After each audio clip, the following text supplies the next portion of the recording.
Assalamualaikum warahmatullahi wabarakatuh. Apa kabar kalian semua? Semoga dalam keadaan sehat walafiat tanpa kurang suatu apapun.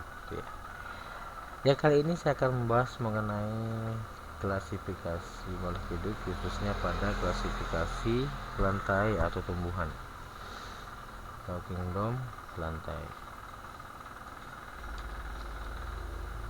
Kingdom plantae, ciri dari kingdom plantae yaitu dia tersusun dari banyak sel. Ya, kemudian eukariot, dan yang terakhir adalah berklorofil atau memiliki klorofil.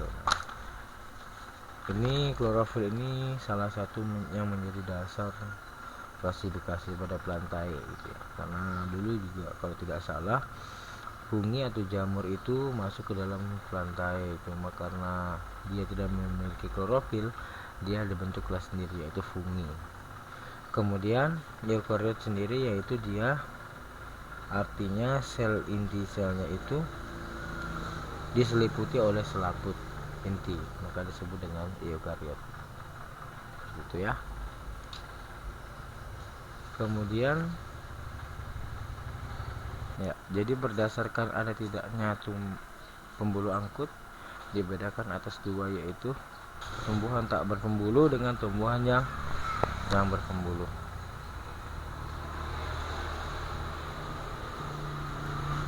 Tumbuhan tak berpembuluh memiliki ciri yaitu tidak memiliki akar, batang, dan daun sejati. Kemudian belum memiliki pembuluh angkut. Jadi untuk proses penyaluran makanannya dia memiliki jaringan khusus dan melalui peristiwa difusi osmosis.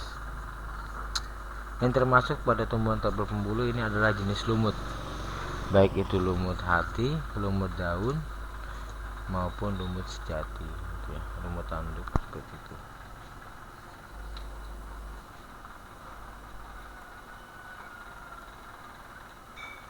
Lumut sejati tumbuh secara vertikal atau tegak lurus dengan tempat hidupnya tumbuh di tempat lembab.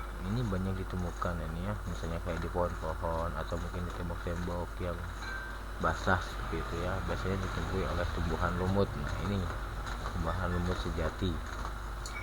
Kemudian ada lumut hati, berbentuk seperti lembaran daun dan tepinya bercuping.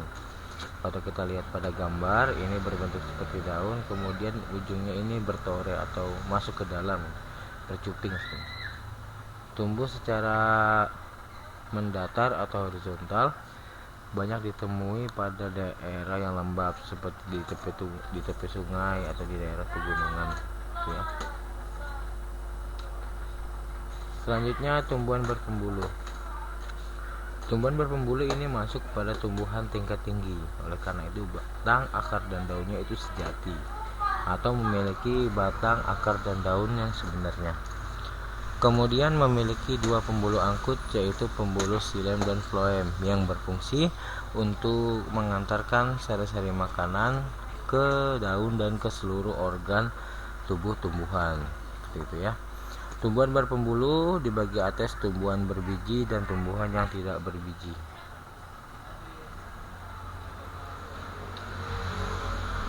Yang dimaksud dengan tumbuhan tak berbiji adalah tumbuhan yang tidak memiliki biji dan tidak memiliki bunga. Lantas bagaimana proses perkembangbiakannya? Yaitu dengan menggunakan spora, ya. Cirinya ya tadi saya katakan, dia tidak berbiji dan dia tidak berbunga. Kemudian daun mudanya menggulung, berkembang biak dengan spora, memiliki akar, batang, dan daun sejati serta berklorofil. Nah, ini adalah ciri dari tumbuhan yang umum, yaitu dia memiliki akar, batang, dan daun sejati serta dia berklorofil, gitu ya. Contohnya tumbuhan paku dan cukir.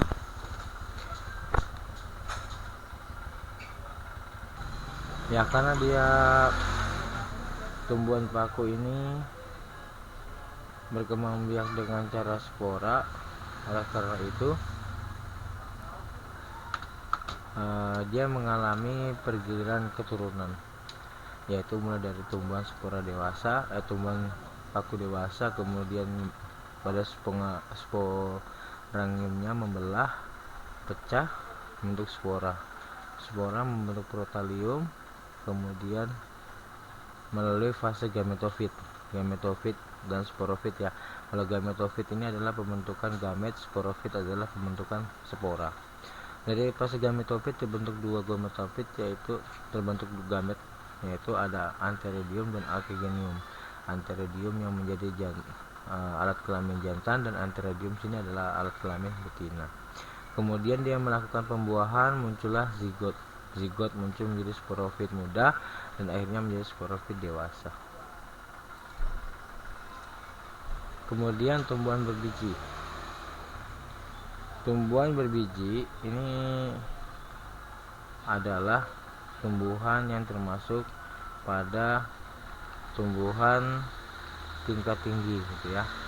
Seperti halnya dengan tumbuhan tingkat tinggi, yaitu dia memiliki akar, batang, dan daun sejati. Dia memiliki akar, batang, dan daun sejati. Kemudian memiliki bunga, karena dia tumbuhan berbiji, otomatis dia memiliki bunga sebagai alat perkawinannya. Proses pembentukannya dengan melakukan pembuahan. Jadi pada tumbuhan berbiji ini dikatakan pembuahan ganda, karena pembuahannya 2 kali, yaitu yang pertama untuk membentuk zigot, yang kedua untuk membentuk endosperm atau daging buah. Terbagi atas tumbuhan berbiji terbuka dan tumbuhan berbiji tertutup. Tumbuhan biji terbuka. Tumbuhan biji terbuka disebut dengan biji terbuka karena dia tidak dibungkus oleh daun buah atau bakal buah, ya. Ciri-cirinya memiliki akar, batang, dan daun. Ya, biji terbuka. Seperti yang sudah saya sebutkan tadi, yaitu pada tumbuhan biji terbuka dikatakan terbuka karena dia tidak dibungkus oleh buah atau bakal buah gitu ya. Cirinya mempunyai akar, batang, dan daun, kemudian menggunakan bunga sebagai alat perkembangbiakannya. Contohnya pakis, melinjo, dan damar. Ini pakai saji ya. Ini buahnya, ini buah melinjo. Kemudian tumbuhan biji tertutup dibagi atas 2, yaitu tumbuhan dikotil dan monokotil. Pada tumbuhan dikotil memiliki ciri yang pertama mempunyai 2 keping lembaga ini ya. Terdapat 2 keping lembaga. Kemudian tulang daun beraneka ragam, ada yang menyirip dan menjari. Kalau yang menyirip misalnya pada mangga itu menyirip ya. Menjari misalnya pada singkong. Memiliki kambium.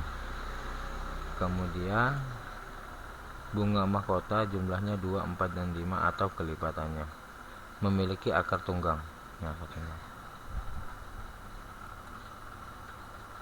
Kemudian tumbuhan berkeping 1 atau monokotil memiliki satu keping lembaga ya. Kemudian tidak memiliki kambium, memiliki akar serabut. Kemudian tulang daun sejajar atau melengkung, misalnya kayak jagung gitu, itu sejajar atau melengkung gitu ya, pada tebu seperti itu. Bunga berjumlah 3 atau kelipatannya gitu ya. Berarti bisa 3, bisa 6, bisa 9 seperti itu. Berikut adalah contoh tumbuhan dikotil. Nah, ini contoh tumbuhan dikotil, ada mangga, ada tomat. Kemudian kalau ini adalah contoh tumbuhan monokotil, ada tebu, bambu, pisang, padi, sawit, kelapa, markisa, kedondong, kurma, pisang gitu ya. Oke, ini sumber-sumbernya. Oke, sekian dan terima kasih. Mohon maaf apabila ada kesalahan dan kekurangan. Akhir kata, assalamualaikum warahmatullahi wabarakatuh. Jangan lupa di like dan di subscribe videonya gitu ya, biar bisa ketemu lagi di lain kesempatan dengan materi yang berbeda. Assalamualaikum warahmatullahi wabarakatuh.